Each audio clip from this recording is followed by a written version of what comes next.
Hi, it's Sarah here from Crafting and Stamping, and I'm back with another quick tip. And my tip today involves embossing, textured embossing, using our embossing folders. So I just want to give some idea of how I tend to use textured embossing folders. And the main way is if I've got something like this, where I've got quite a largish image that is going to take up a good portion of my card front.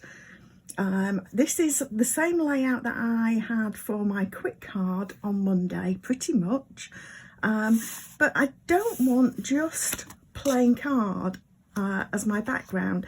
Now on Monday, of course, I used some Butterfly Kisses DSP, which didn't have very much of a pattern. It was a very subtle pattern. And that's exactly what a textured embossing folder does. It gives a subtle background that doesn't draw the focus from the main image. But there's a few things that I want to give as tips for using textured embossing folders. Now, the first one of these is to make sure that you're using the correct sandwich. In our catalogue, it shows on each embossing folder whether or not it's 3D or whether it's standard. And there's a little code as well down here. It actually says 3D if it is, says 3D if it is 3D. But there's also a little code that shows that the light grey is 3D and the dark grey is a standard embossing folder. So I have got here a 3D folder. This is the Seashells 3D folder, and I've got a standard quatrefoil tile folder. Now I only got this one recently, and I'm really glad that I did. I nearly didn't, because we've had something similar to this in the past, but this is a smaller pattern and it's absolutely great for backgrounds. So now we know which sort of folder we've got, we know which sandwich we need. And let me get my embossing folder, emboss machine rather, and it tells us, I'll move that back out of the way a second, it tells us on our plates which to use. So if I move that to one side, here it shows that we're going to use, for a standard embossing folder, we're going to use plate 1, this one, and we're going to use 2 cutting plates, the plate 3.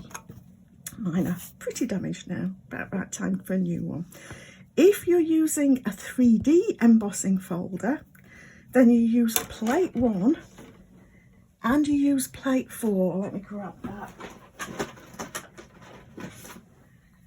So this is our plate 4. So if you are using the 3D embossing folder, then you're going to use this sandwich. If, as we are today, you're using a standard folder, then we're going to sandwich this between 2 plate 3s. So let me turn that the right way. So we're going to do it like that. Now this large plate that we've got here, it will just go through. So we're going to have to make sure that we've got everything nicely aligned, otherwise you could damage your folder. If this is a little bit out like that, then putting it through the machine is going to catch that edge and it's going to damage it. So make sure everything is nicely aligned. The other thing that we're going to do is, when we put it through, where possible, pop it through hinge forward.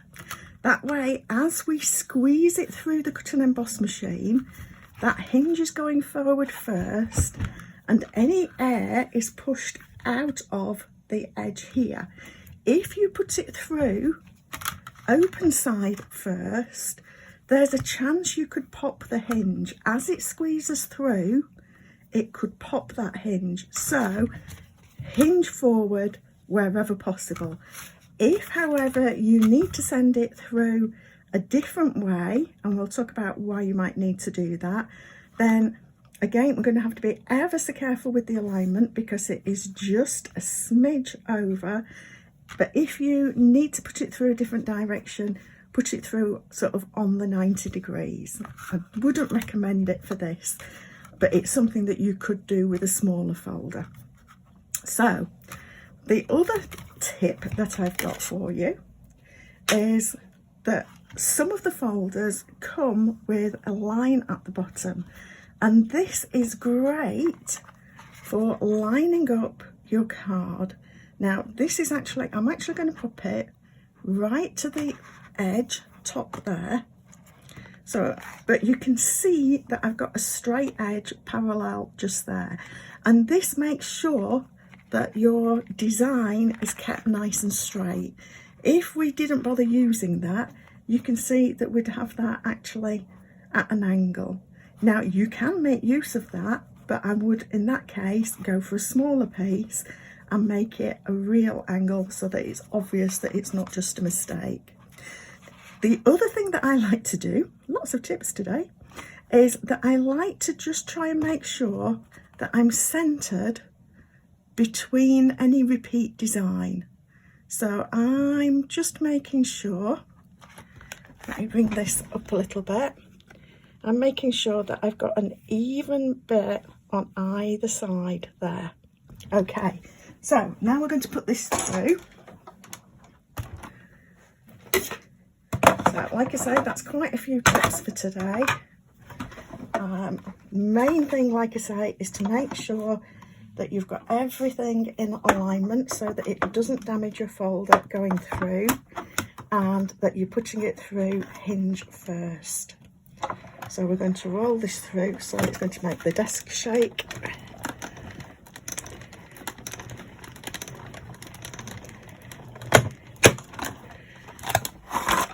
Right, let me get that lined back up again. There we are. And there we have a beautiful background that's not going to draw all the attention away from our image here. Now, just one more thing is, don't just restrict your embossing to the card fronts. I love to use just a little bit of embossing on the edge of a card, and let me work out, that should be all right, I think. So again, I'm just using that line, try and make sure that everything's kept in parallel and that it's straight between the two, it's even between the two. And I'm going to quickly run this one through as well.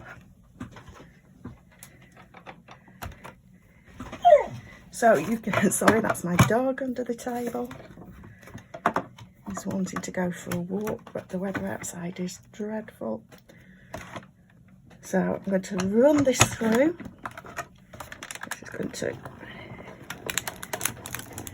shake the table again. Right. So use the embossing folders as well. Just have a little think about how you can use them to emboss your inserts and also envelope flaps. They look great as well. Now, I just like to finish by flipping this over, line it up. I've got a centre mark here. Of course, you can do this on the paper trimmer with the scoring blade as well. And I'm just going to move the pattern to the side of the line and dry emboss a line just to give this a little bit more finish to the embossing. So that then can go in our card. So I hope that that's given you some ideas. Like I say, a few tips to make sure that you don't damage your embossing folders. So I'm going to pop this card together and this will go on the website. So please head over to the website craftingandstamping.com to see the final version. But you can see that this adds interest without drawing all the attention away from the main image and the sentiment. So take care of your embossing folders. Make sure they're nicely aligned so that they don't catch as they're going through. Make sure that you're putting the hinge through first so that it doesn't pop the hinge. And make sure that you've got the correct sandwich so that you know which one you're dealing with, whether it's the standard or a 3D, and you use the correct sandwich for it. With that, you know, these textured embossing folders will last for years to come. They really will. If you take care of them, they will be around for a long time to add to all of your projects. So please do subscribe to my channel below to see a quick tip like this every Friday and a quick card every Monday. And of course, I've just had my online workshop, so that's on the channel as well. And thank you for stopping by.